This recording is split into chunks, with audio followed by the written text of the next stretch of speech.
Our next speaker is a man on a mission to help teenagers and their families find identity, discipline, and direction in a world full of distractions.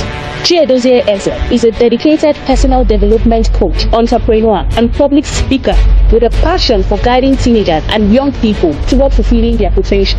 With a diverse background in human resources, logistics, and supply chain management, Chiedozie brings a unique perspective to his coaching and mentoring approach.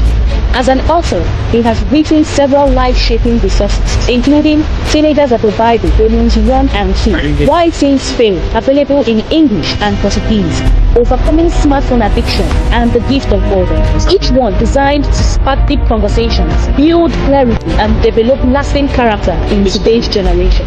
Chiedozie holds a degree in electrical electronic engineering and multiple certifications in safety, education, counseling psychology, sex education, and addiction recovery. His professional experience spans human resources, supply chain, and strategic leadership. His contributions to the MDG's advocacy project in Akwa Ibom State earned him a leadership award from the state government. With over a decade of experience in the non-profit sector, he has consistently focused on youth development, communications, and leadership. He is the founder of Teen Success Academy and convener of the Thrive Leadership School, two life-shaping platforms equipping young people to live with truth, honor, resilience, intentionality, values, and excellence while bridging the gap between generations. He also runs an annual mentorship program for teenagers and young adults and convenes the 360 Success Bootcamps every August with the empowering theme, Thrive. This is not just motivation, it is a mission for generational reform. Please welcome to TIP Annual Conference 2025, a guide to families and a leader of a rising generation. Okay, thank you very much. Thank you, everybody. Thank you, our amazing moderators. It's a big honor to be at the conference. Yes, on the front side of the conference. Good evening from Abuja. Thank you very much for having me. And a big shout out to the Mama Cathedral, our mother in the house, Coach Wendy herself. I celebrate you, Ma. I celebrate the governor. Thank you, sir. Thank you for the opportunity, the platform. Thank you, Ma. I see you, Ma. God bless you for what you do for the inner circle and for me personally and all of us in the other yard. Okay, thank you very much. I appreciate you. I celebrate all the TIP team, all the guys working backstage to make this a success today. Very grateful to be here. Grateful to everybody, and of course to all the speakers who have gone ahead of me. It's so amazing to have listened to all of the sessions from the very first day up till our baby girl in the house, Coach Ruth with the fire. It was an amazing session. It was a very, I hope you took a lot of notes, and I hope you have been learning a lot from this conference. And so, without much ado, I am going to just get into my session. Today's session, Coach has asked me to talk about raising children who shift culture. Kingdom seeds. Thank you very much, Coach Ruth, Coach MB. I see all of you in the comment section. I celebrate all the TIP people, the family. Yes, I see all of you. Thank you. Okay, but I'm just going to go straight into the conversation for today. I was saying that Coach has asked me to talk about kingdom seeds and raising children who shift culture. Immediately I saw that title and the caption for this session, I started singing, I have decided to follow Jesus. You know that song, right? That has been trending a few weeks back now. And it got to the point where all the young people are shouting, we will shift the culture, we will move the nations, we will spend billions and all of that. So that's what came to my mind when I saw the topic. But we're going to get into the nitty-gritty of it, what it really means to raise children who shape culture, children who shift culture. children who define culture. What I want to talk about is a parenting framework for raising young people who are not consumed by culture, but who are shapers of culture, shifters of culture, who are the one that are designing and influencing the cultures where they find themselves. So, for starters, it's important for us to know, let me just lay this as the foundation, that we are not called to just raise children. We are called to planting kingdom seeds. We are not called to raise children, we are called to planting kingdom seeds. And I'm going to, in a moment, talk about the seeds and what those seeds entail. But we are planting seeds in the hearts of our children so that they can grow into light bearers, torch bearers, young people who challenge, who transform, and who lead in a world that is confused and very distracted. And so let's talk about the seeds, the kingdom seeds that you are planting in the hearts and minds of your children will be seeds in the form of values, seeds in the form of vision, seeds of wisdom, seed in the form of identity, seed as truth. The seeds you're planting in these children who are going to shift culture, they must be children who are seeded with vision. They cannot be children who follow every whim and caprice of their generation and every trend and vibe that is available in society. No, they are children who are seeded with strategic vision for their generation. You cannot shift culture without vision. You cannot shift culture without values. You cannot shift culture without wisdom. You cannot shift culture, and this is probably the most important for me, without an identity.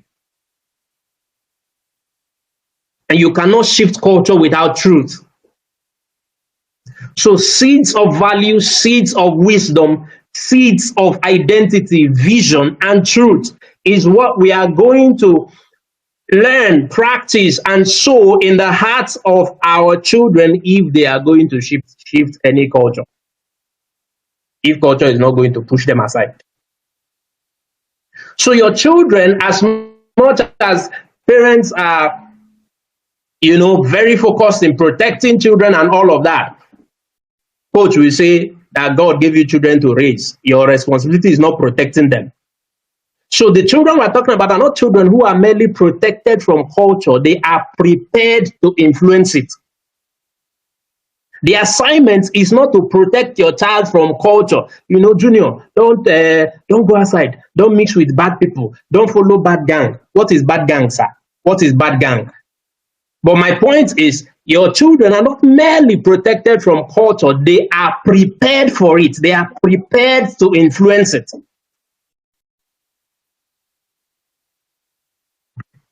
And we're going to see a few examples in a short moment as we begin to discuss this particular subject. But that is where I want us to begin. The fact that if we are raising children who will withstand the tide of culture, they must have values, they must have vision, they must have wisdom, they must have identity, and they must have truth.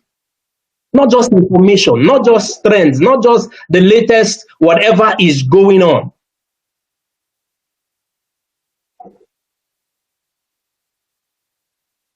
So let's continue. Culture, and the battle for culture begins at home. The battle for culture begins at home. The battle for culture begins at home. So that's where this conversation has to begin. It will begin from your home. Let us start with what culture is. So what is culture? Basic social studies. How do they define it again? Social studies students, help me. Culture is the way of life of a group of people. All right, that's basic. Culture is the way of life of a group of people. And so That battle of a way of life has to start from your home. What is, the way of life of the group of people in your house? How do we behave? What has been ringing through across different sessions in this particular TIP conference for 2025 is about kingdom culture. Kingdom culture. Kingdom culture. Our keynote speakers were talking to us about how kings behave, how kings dress, how kings talk, how kings walk. What is the way of life of the group of people in your house?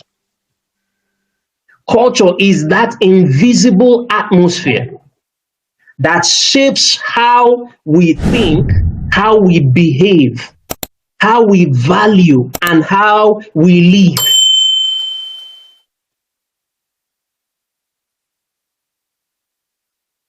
It is an atmosphere, it is an environment, it is a prevailing condition in your house, in your home, or in society.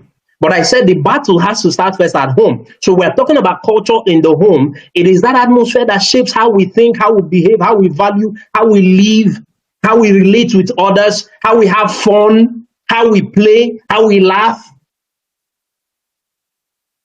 If these things are not defined, then we are already losing the fight from the first battleground. Before we get to pop culture, social culture, before we get there, the family culture must define for us the way of life of members of this family. It must define for us the kind of things that we should think on, the kind of things that we should feed on, the kind of ways that we behave, the kind of things that we value, the kind of things, the kind of places that we go, the kind of things that we laugh at. Because in our kingdom, every joke is not a joke. We can't just tune into any TV channel and watch any comedy show because we want to laugh. We cannot just tune into any music station because we want to sing and dance. Yes, we sing. Yes, we dance. Yes, we laugh. Yes, we do all of those, but there is a template for how we do them. And so there are four basic things that shape culture in your home. Well, this is in a general sense, but think about it in your nuclear family. Culture is shaped by what I've labeled it 4H. The 4H that is shaping culture for your children, that is shaping the culture in your family, that is shaping the culture in your house. Number one is habit. Number two is heroes. Heroes. Heroes. Heroes. Number three is history. History. Number four is the home in itself. The home is a culture factory. Your family is a culture factory. The first H is habits. If you're not intentional about habit building, habit formation in your home, the battle is already being lost.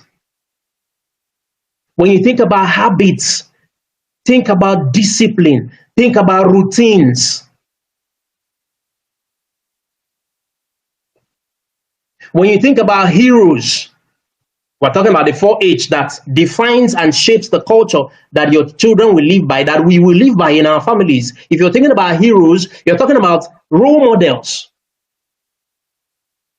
Role models. Who are your children's models?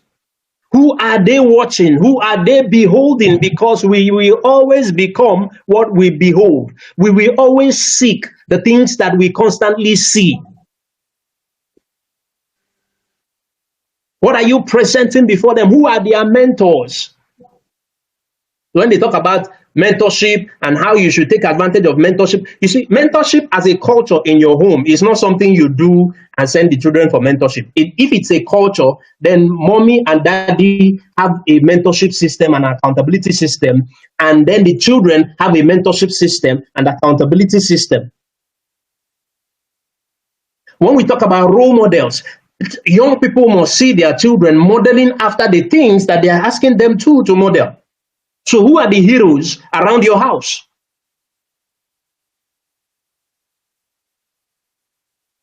Is it the same people that are shaping the internet culture that is shaping the culture in your house? Coach Ruth gave us some fantastic names. Who are those guys? Who are the heroes in your house? And what is the history? When you think about history in the home, think about stories. Think about stories. Where are we coming from? Where's your family coming from? Does your child, your son, your daughter know where you are coming from? Do they know the story about how this family came to where it is? Those are the things that shape culture. Because if we don't know where we are coming from, let's not bother talking about destiny.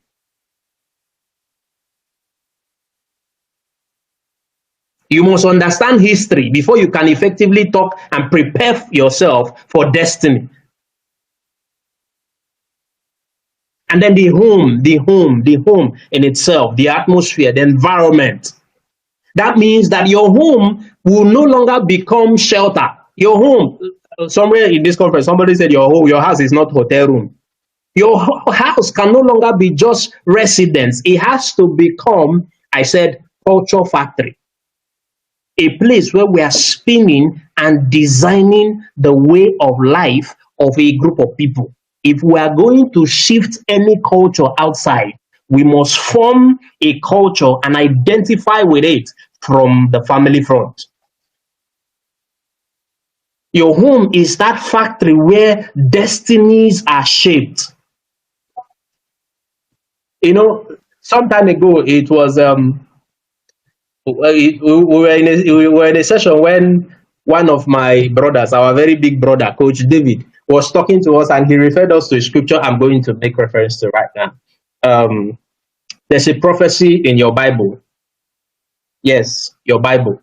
It's in Ezekiel chapter 11, I believe. If you read Ezekiel chapter 11, it talks about something. He said that a group of men, I'm going to find it so that I can really be sure what I'm saying. He says, these are the men who devise iniquity and give wicked counsel.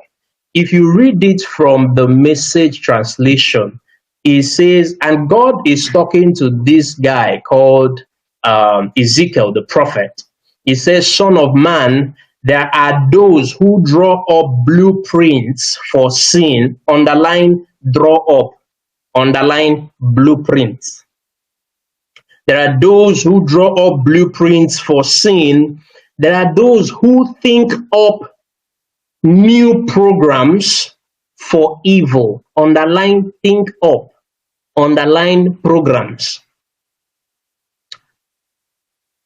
And we're going to discuss this in a short while. But the things I want you to pay attention to is that in every city, there are a group of people whose responsibility they have taken it upon themselves. These guys, in that particular prophecy, they say there are 25 of them. I don't know how many they are in your city. I don't know how many they are in your nation. But there are a group of people whose assignment, whose own destiny and calling that they collected for themselves is to design a blueprint for iniquity and to design programs. They think it up, programs. Bring that into your home, sir. Bring that into your home, ma. Who is thinking up? Who is designing the blueprint? Who is the architect of the programs running in your house? Who is designing that? Or which program are you even running? Or you are just running whatever, whatever will be, we turned out okay, so our children will also turn out okay. This thing is not by power and might, it is of the Lord that showeth mercy. God bless you, sir. The Lord that showeth mercy, there is another Lord that designed programs and blueprints. And I'm going to tell you a few places where you are going to find these guys. The guys that design culture. I call them culture engineers. The guys that engineer the culture that is popular and prevalent in society, you will find them in the media.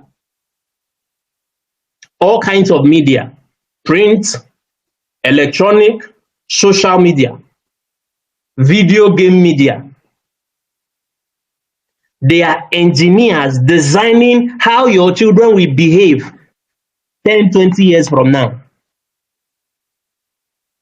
They're in the media, they are in education, they are setting up schools, they are teachers. Those of them that cannot afford to build schools, they are teachers. They are gaining employment in universities, they are lecturers, they are teachers in your children's secondary school. They are designing blueprints for evil. They are developing curriculums for corruption.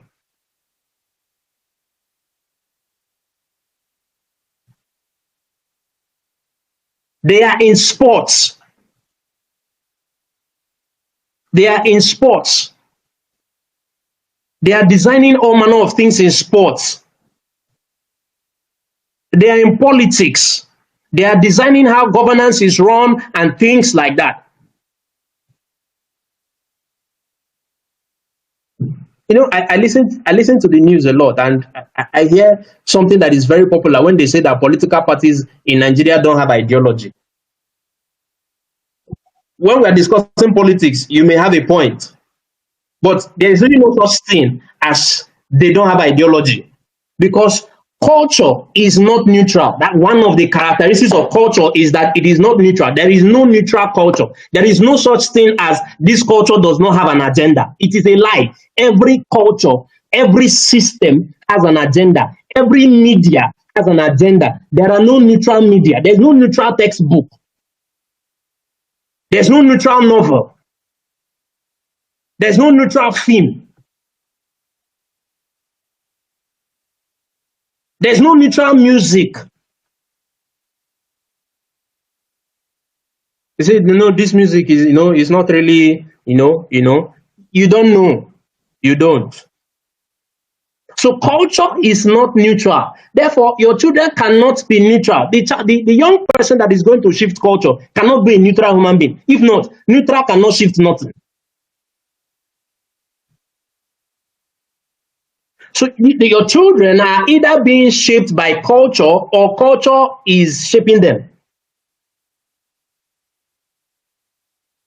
Or you are training them. I said in the beginning, they are prepared for culture. They are prepared to influence culture.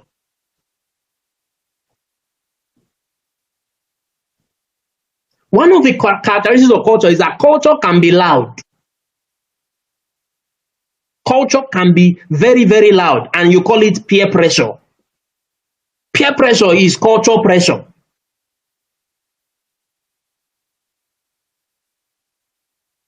If they are pressuring you to do the wrong thing, you are in the wrong place. And you have not mastered your own inward culture, your own personal culture. You have not mastered it. So the truth, I said that in this conversation about seeding your children, one of the things you're going to seed them with is with truth. So the truth you are seeding your children with must be louder than culture. If not, that culture will neutralize them. The culture in your home must be louder than popular culture, than social culture. Culture is not neutral. If your children stay neutral, they will be neutralized.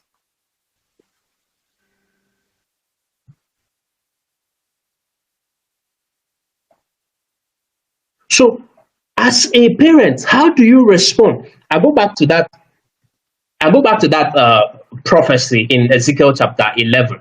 So, God was talking to the prophet. He said, these guys are here. They are designing blueprints for sin, and they are thinking up programs for evil. And they have said to themselves that the whole city is a cauldron and all of that, blah, blah, blah. God answered and said, there's an instruction for Ezekiel. He says, prophesy against it. Prophesy against them. Prophesy against culture. Very important to note, God did not tell Ezekiel to run away from culture. excuse me, God did not tell Ezekiel to retreat from culture. God did not tell Ezekiel to hide from culture.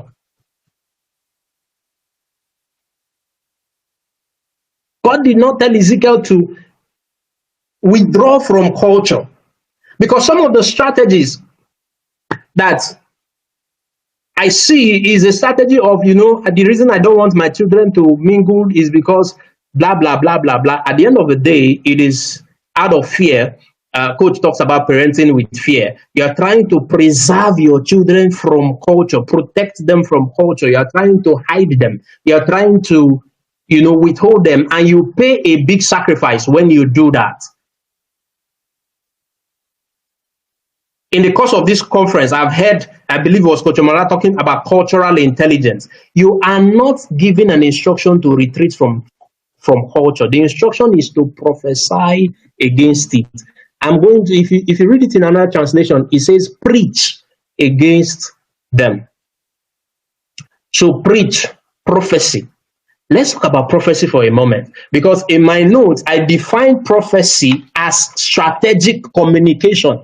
Prophecy is not when you stand on one leg and you're turning upside down. Thus says the Lord, my son, my son, my father, my father. That is not what we're talking about here. We're saying strategically communicate your own culture.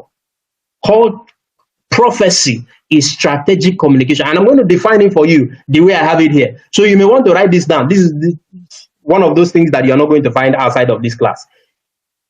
Prophecy is strategic communication. And here is what it means. It is a divinely inspired method of communication. A divinely inspired method of communicating truth, communicating direction, correction, even revelation. So you must be strategic in how you teach truth in your family. You must be strategic in how you communicate vision. I talk about seeing your children with vision. You must be strategic in how you communicate the direction of your family and the direction of each individual child. Because each of them, depending on how many you have, is a destiny on two legs. Each of them is culture on two legs. Is also supposed to be part of those guys designing blueprint. Is also supposed to be part of those guys thinking up programs.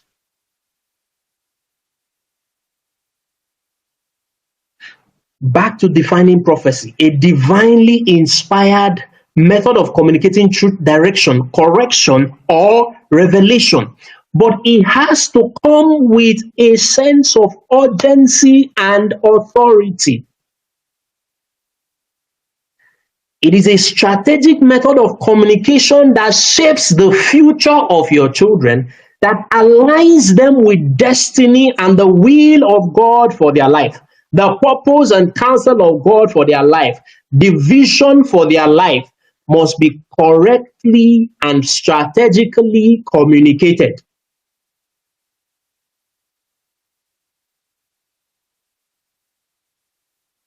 That a few other components of this strategic communication, it has divine origin.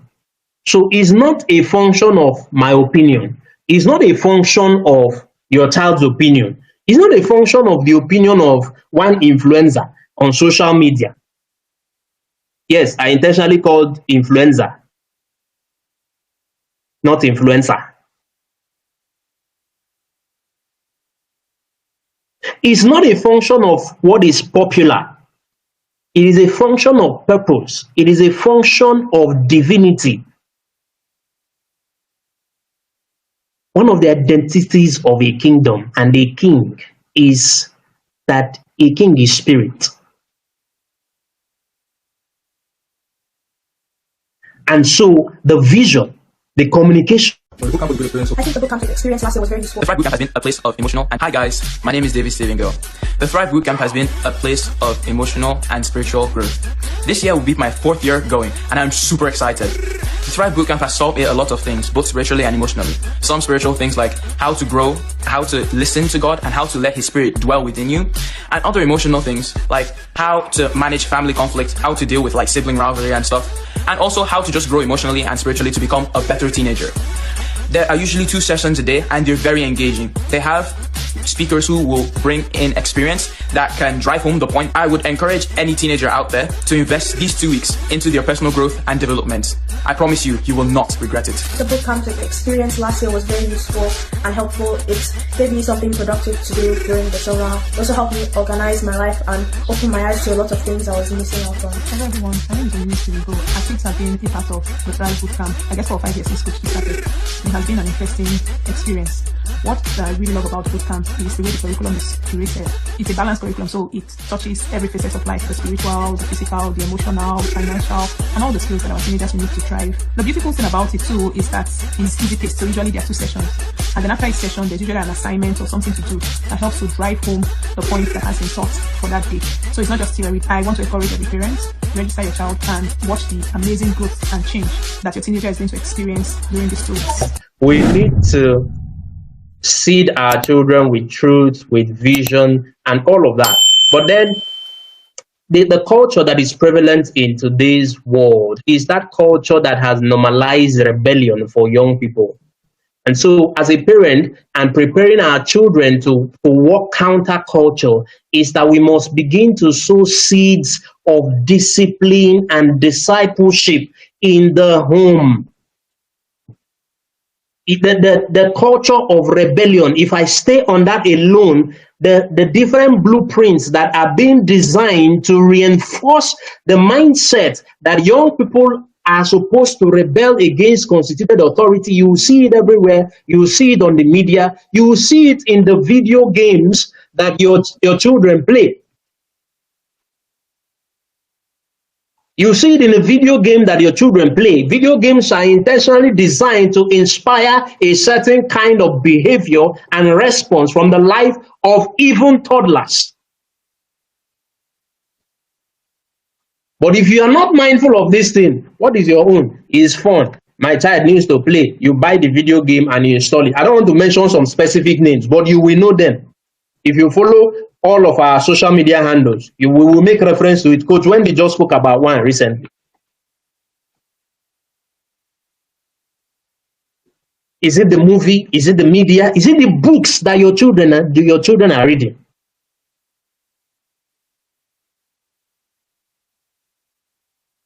The culture that redefines identity. You must answer it by building an early consciousness in your child, starting early to establish their God-given identity. If you don't start early to establish that identity, somebody is going to hijack it. LGHD TV. That's a television, not identity. LGHD TVI. It's an electronic device. That's not your identity, sir. And so you must design your own blueprint and begin early to seed your child before another system corrupts their heart. Or should I talk about the culture that tells you, leave them, they're still young, this child is still too young. Your child is not too young to build discipline. Your child is not too young to study the scripture. Excuse me, sir. Excuse me, ma. Why has your child finished reading all the episodes of Vampire Diary and they have not finished reading one book in the New Testament?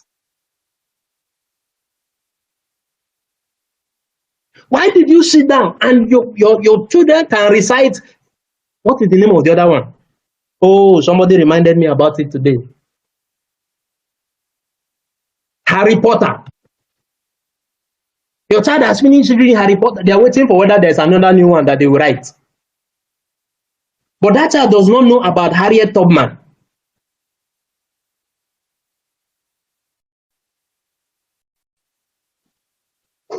are the heroes in your house? Who are you celebrating? Who are you modeling? Because when we talk about celebrating things, why is your child in every wedding ceremony, reception, comedy show? Why are you there?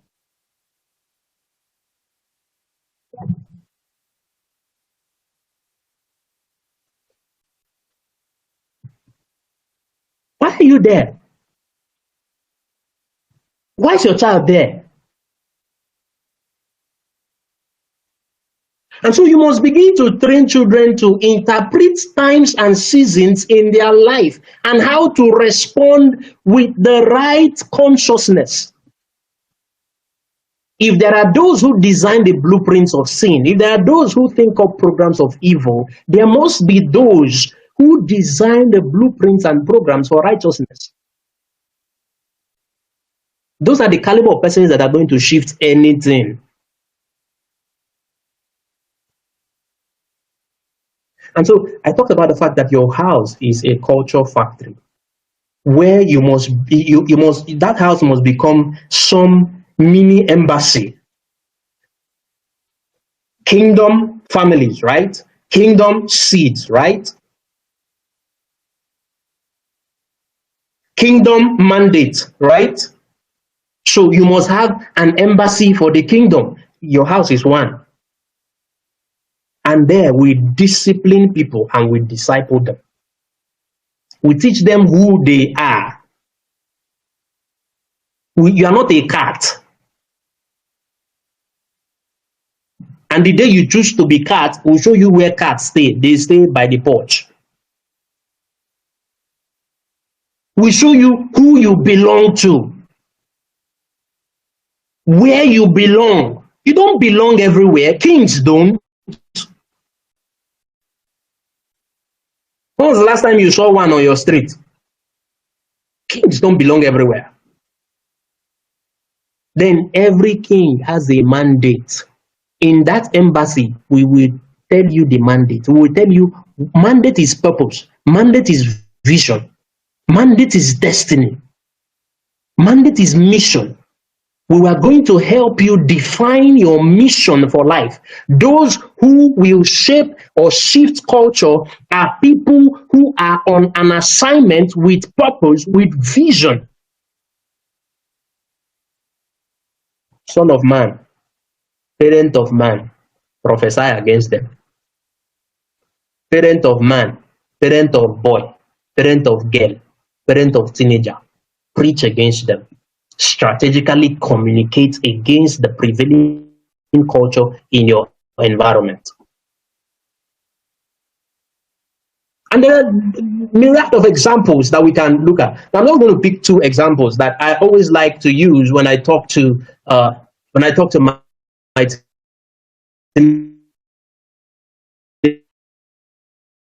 Can't find my book, Teenagers of the Bible. There are 2 volumes. We have discussed different young people out there that were culture shifters in their generation, and there are a few things that we can learn from them. I'll pick the example of Daniel and I'll pick the example of Joseph. For want of time, we'll just find a few things from them. These guys had something similar about refusing what was popular in their time. So take, for instance, Daniel refused the king's food. Joseph refused the governor's wife. Culture shifters, those who resist the tide of popular culture, it begins with private discipline. Culture shifting begins with private discipline. What your child can say no to will determine and shape what God can use them for. You can't say no to Tonton and you want to shift culture. Private discipline. Discipline of food. Let's start from there. With my teenagers, we always talk about that. Discipline of food, discipline of sleep, discipline of screens.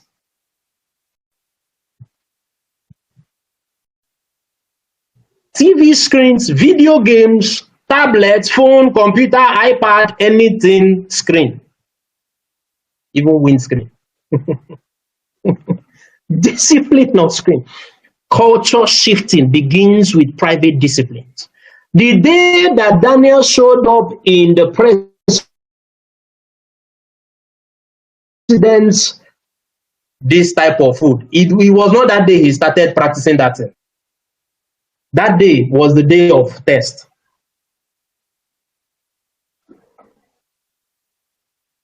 Can your child show up in that banquet, in that party, and not do what the others are doing? What is the one raining now? This is July. The one that is raining now is prom. Prom king and prom queen. Even you as a parent cannot resist prom. Graduation. My child graduated from nursery 1 to nursery 2. What is that? How? It begins with private discipline. There are certain things in this kingdom that we say no to. If you cannot say no to food, you cannot say no to sex. If you cannot say no to your appetite for food and drinks, you cannot say no to pornography and all the things flying around on the internet. Put me anywhere. If your teenager has not learned to fast food, they cannot fast electronics. They cannot fast social media. So we can learn that. Okay, let's talk about understanding systems. Daniel had mastery of the Babylonian system. Remember, he is not a born Babylonian. He's actually a captive, a prisoner of war. Yet, he masters the system so much. If you read the story, he becomes the head of astrologers and magicians. In a culture where he was not born, that is some God. Your child that is going to shift culture, we have to learn the systems that they want to influence. I have a young person that has come under my mentorship recently, and when the parent was talking to me, they were talking to me about their plans to relocate from one part of the world to another part, and then I was asking, how much of this new location does your family understand? And this particular child, how much of that new location do they understand? Because it's important that they understand wherever they are going to, you must teach excellence, not ignorance. So what we do is we shield from cultural awareness and cultural intelligence. What you have will be ignorance of culture. What you should be doing is to prepare your child to influence that culture, and you do that by teaching them how to excel in that culture. For those of us who are old, if you have the time, you can. For young people, they have ability to master multiple languages. They have ability to understand different dynamics in these cultures. Daniel was able to do that. Joseph was able to do that. By the time Joseph's brothers met him 13 years later, the guy, they could not recognize him. He had meshed himself so well in the culture, yet not influenced by it. They learn to pray. Those two guys learn to pray. What is the lesson there? Personal devotion is what fuels public manifestation. Personal devotion is what fuels public courage.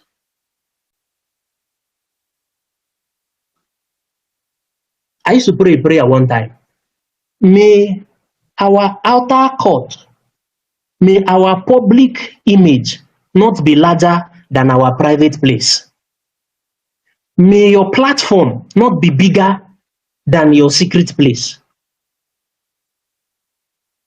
Teach your children to be rooted in. So imagine that in order to trap Daniel, they had to find a crime and write that the crime was prayer, because they knew if we put it, we'll catch this guy. What am I going to look for in the life of your child? And without doubt, I know I will find it there. That's devotion. Devotion is not only prayer. You are devoted to something. You are devoted to your screens. You are devoted to your games. You are devoted to gossip. You are devoted to so many things. A devotional life.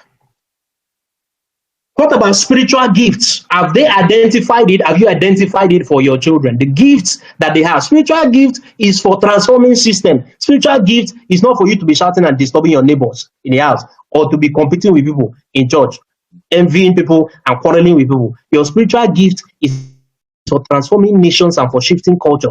It's practical. If that spiritual gift does not have practical relevance, you are wasting time.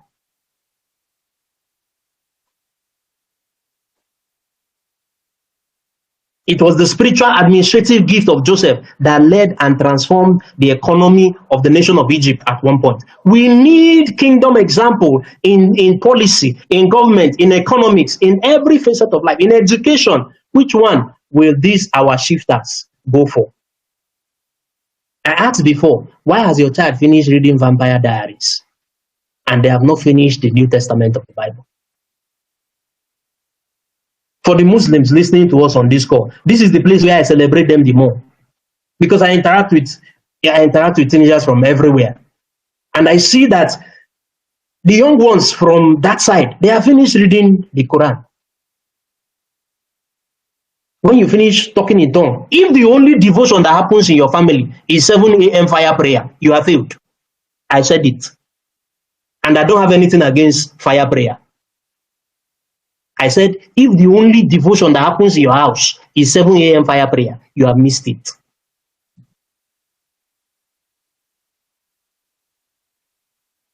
Why does your child finish Harry Potter series and they don't know Harriet Tubman? They don't know Desmond Tutu. That your child that wants to become a nurse or a doctor in the future has not settled down to study the life and times of Florence Nightingale. Who are the models? Who are the heroes that you are celebrating in your house? And as I close, because I know my time is up, how? I've discussed a lot of hows, but finally, I'm going to leave you with 3 critical frameworks that you are going to implement. All of us can, in raising children who have the ability to shift culture. I mentioned the home, that it is the primary place, it is the war front, it is the battle culture. If the atmosphere and the environment in your home is not modeling kingdom culture, you have lost it. Culture of peace.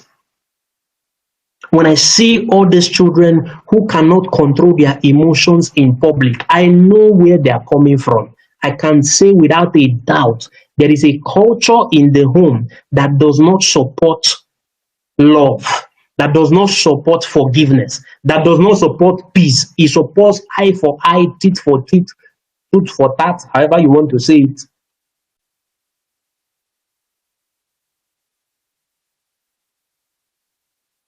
That does not support devotion, that does not support any kind of discipline.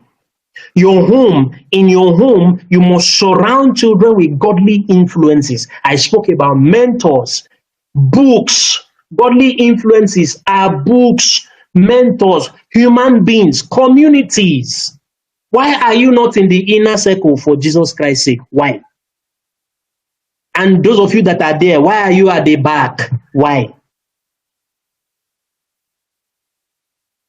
Why have you not read the books they say to read? Why? But you have finished the season 5 of that movie you have been following. And then you must be conscious of the cultural influences that are prying and prowling around in your home. You must be conscious of those influences. You must be conscious of the blueprint that is running in your house. What template is that? What blueprint is that?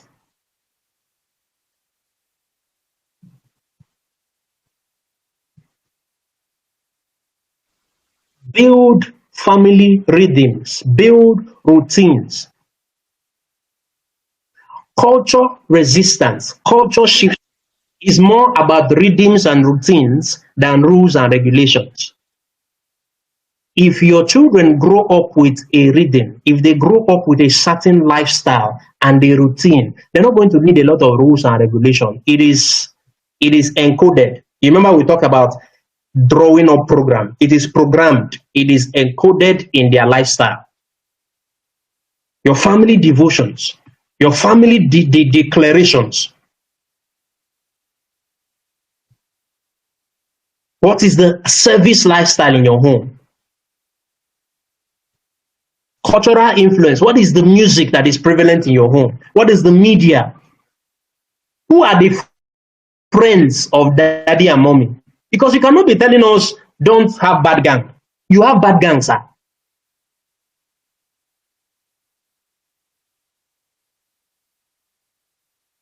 It's bad gang that is the reason why you are closed from work. You will not go home. It's bad gang that gave us code play. If you have followed that one too, is the most recent one for parents. Code play is somebody's father that should have gone home, but he went to code play. Now he's in hot soup. So the home. The second part is the heart.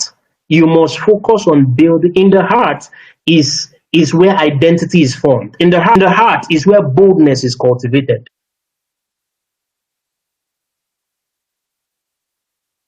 Encourage their spiritual gifts and teach them that this spiritual gift, like I said, the gift is given to you for culture, is given to you for the society. Teach them to serve, teach them to fail, teach them to grow. That's heart formation for culture shifting. What are the stories that your children remember? That's heart formation. What are the spiritual disciplines that they live by? That's heart discipline.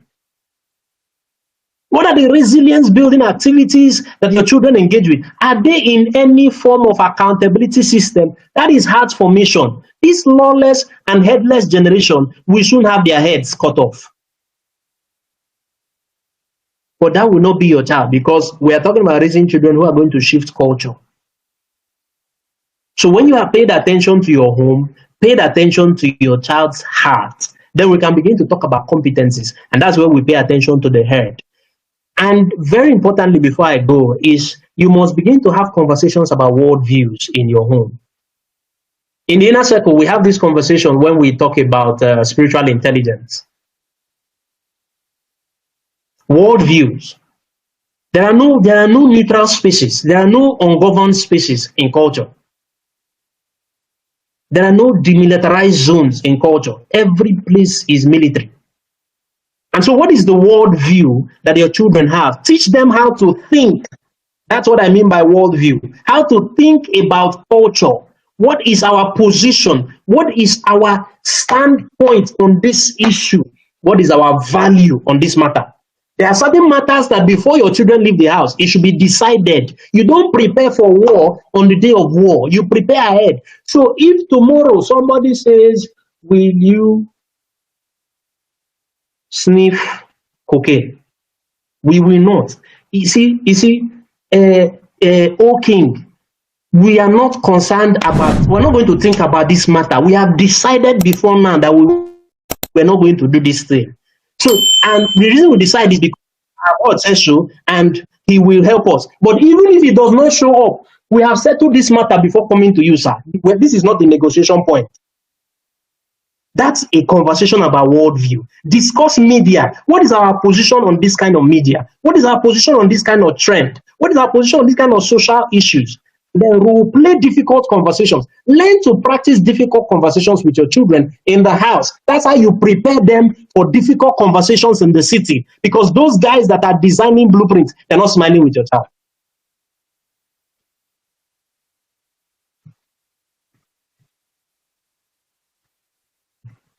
Train, train, train, train, train.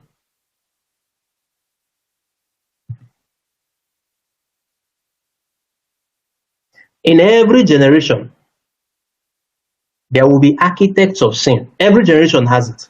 There will be those who design evil. There will be those who program sin. But also, there always are those who design and build and construct righteousness. May your children be among those who don't just escape, who don't just fall, who don't just conform,